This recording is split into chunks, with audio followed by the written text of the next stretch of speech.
Genesis chapter 39. Joseph and Potiphar's wife.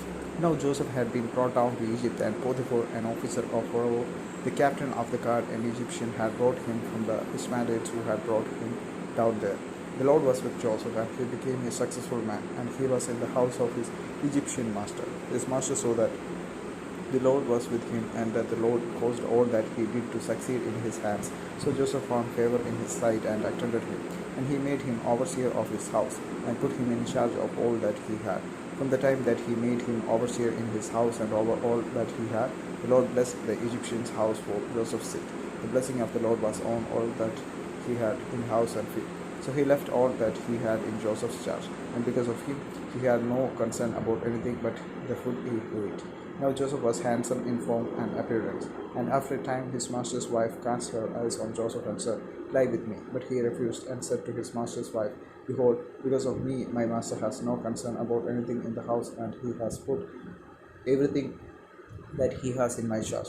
He is not greater in this house than I am, nor has he kept back anything from me except you, because you are his wife. How then can I do this great wickedness and sin against God?" And as she spoke to Joseph day after day, he would not listen to her, to lie beside her, or to be with her. But one day, when he went into the house to do his work, and none of the men of the house was there in the house, she caught him by his garment, saying, "Lie with me." But he left his garment in her hand, and fled and got out of the house. And as soon as she saw that he had left his garment in her hand, and had fled out of the house, she called to the men of her household, and said to them, "See, he has brought among us a Hebrew to laugh at us. He came into me to lie with me, and I cried out with a loud voice. And as soon as he heard that I lifted up my voice and cried out, he left his garment beside me, and fled and got out of the house." Then she laid up his garment by her, and his master came home. And she told him the same story, saying, "The Hebrew servant whom you have brought among us came into me to laugh at me. But as soon as I lifted up my voice and cried, he left his garment beside me, and fled out of the house." As soon as his master heard the words that his wife spoke to him, "This is the way your servant treated me," his anger was kindled.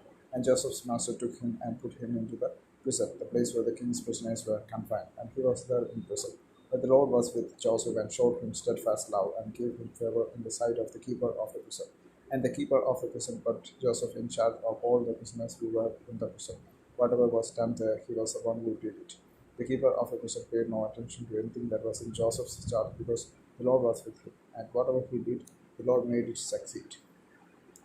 Amen.